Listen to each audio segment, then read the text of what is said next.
Chief minister रियासत Telangana mister Revanth Reddy की जानिब से हैदराबाद में दावत इफ्तार, सदर मजलिस बैरिस्टर असदुद्दीन अवैसी और दीगर शख्सियात की शिरकत।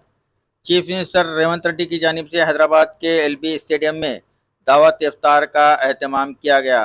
दावत इफ्तार में डिप्टी चीफ मिनिस्टर भट्टी विक्रमार्का, उलमा मशाइख, दीगर रियासती वज़रा, सदर नशीन वक्फ बोर्ड सैयद अजमतुल्लाह हुसैनी, सदर उर्दू अकादमी ताहिर बिन हमदान, सदर नशीन अक़लियती मालियाती कारपोरेशन उबैदुल्लाह कोतवाल, सदर नशीन हज कमेटी मौलाना सैयद गुलाम अफजल बियाबानी, मजलिसी अरकान मुक़न्निना Ahmad Balala, Mir Zulfikar Ali, Mirza Rahmat Baig, Mirza Riyazul Hasan Afandi, news editor Roznama Siasat Aamir Ali Khan, Congress कायदीन एस.के. अफजलुद्दीन, मकसूद अहमद, समीर वलीउल्लाह, वाजिद हुसैन, के गियासुद्दीन, मोहम्मद इम्तियाज़ और दूसरों ने शिरकत की।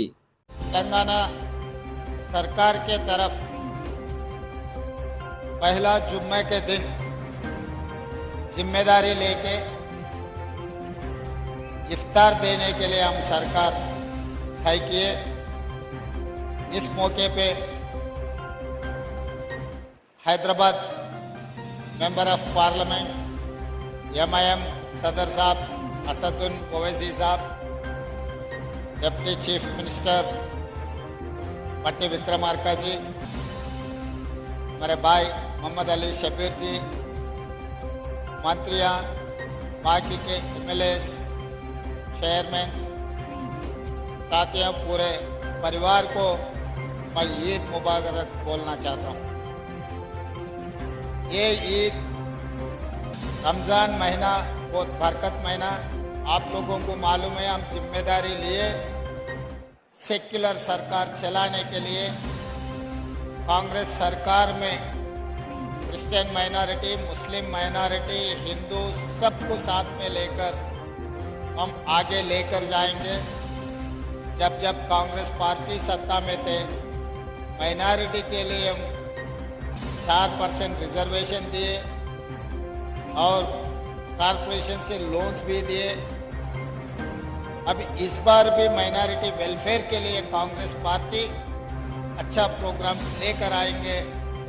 हम लोग पिछले जो भी अपॉइंटमेंट्स किए एडिशनल एडवोकेट जनरल में, पिछले 60-70 साल में कभी माइनॉरिटी को दिए, इस बार कांग्रेस पार्टी ने एडिशनल एडवोकेट जनरल बनाए। सीएम पेशी में जिस दिन डॉक्टर वाईएस राजशेखर रेड्डी जी था, जन्नत हुसैन जी ऑफिसर थे, आज शहनवाज कासिम सीएम पेशी में है। सरकार के एडवाइज़र बनाए तो शब्बीर अली जी को बनाए। पब्लिक सर्विस कमीशन में भी आपको रिप्रेजेंटेशन दिए। अभी मैं असदुद्दीन ओवैसी साहब से ये बात कहा, आने वाले दिनों में जो तेलंगाना में यूनिवर्सिटीज़ है, एक यूनिवर्सिटी को ज़रूर माइनॉरिटी वाइस चांसलर बनाने के लिए मैं बात दिया हूँ। आप लोगों से मैं साफ कहना चाहता हूँ, जहाँ पर भी मौका मिले माइनॉरिटी भाइयों का हिस्सा मिल जाएंगे। परसों आप देखें, चंद्रायन गुट्टा में मेट्रो रेल के लिए ये ओल्ड सिटी बोले तो मैं बोला ये ओल्ड सिटी नहीं है, ये ओरिजिनल सिटी है। वो ओरिजिनल सिटी को हम लोग मेट्रो रेल देने के लिए वादा किए। जो भी डबल बेडरूम घर देने वाले हैं, आने वाले दिनों में कॉरपोरेशन से लोन देने वाले हैं, सब सारे माइनॉरिटी भाइयों का हिस्सा, आपके हिस्सा आपको बराबर मिल जाएंगे, आपके घर पे मिल जाएंगे। आके पूछने का, दरखास्त रखने का कोई ज़रूरी नहीं है। और परसों मैं देखा, पिछले बार भी छवल्ला में और परसों भी अमित शाह जी ने ये कह रहा है कि मुसलमानों को जो कांग्रेस पार्टी 4% रिजर्वेशन दिया था, भारतीय जनता पार्टी निकालने वाले हैं। मैं साफ अमित शाह जी से कहना चाहता हूँ, ये कांग्रेस की सरकार है, तेलंगाना में कांग्रेस के अड्डा है। 4% रिजर्वेशन निकालने का हिम्मत ना नरेंद्र मोदी जी से या नहीं है तो अमित शाह जी से नहीं हो जाएंगे। हम खड़े रहकर सुप्रीम कोर्ट में अच्छा वकीलों को लगा के हम लड़के 4% रिजर्वेशन दिया हुआ है कांग्रेस पार्टी ने, उसको बचाने का भी जिम्मेदारी हमारी है। इसीलिए मैं रमज़ान जो महीना है, बरकत के महीना है, आने वाले दिनों में हम अच्छा प्रोग्राम्स लेकर आगे आएंगे। आप लोगों को पता है अगर कांग्रेस ऐसे सरकार की तरफ से इतना अच्छा प्रोग्राम लिए तो एमआईएम के सब सारे नेतागण यहाँ पर मौजूद हुए। इसका मतलब हमारे सरकार सेक्युलर सरकार है, सबको साथ में लेकर आगे चलाने वाले हैं।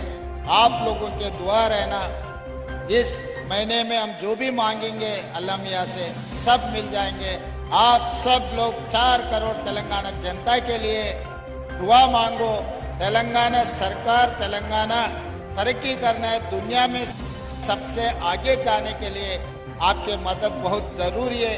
आप लोगों को साथ में लेकर, हिंदू मुसलमान मेरे लिए तो आंखें हैं, एक आंख नहीं है तो कोई भी सही तरीका से नहीं चल सकते। इसीलिए इस हिंदू मुसलमान भाइयों को साथ में लेकर चलाए तो ही ये सरकार सेक्युलर सरकार बनेंगे, तेलंगाना तरक्की करेंगे और हैदराबाद शहर को डेवलपमेंट करने का जिम्मेदारी हमारी है।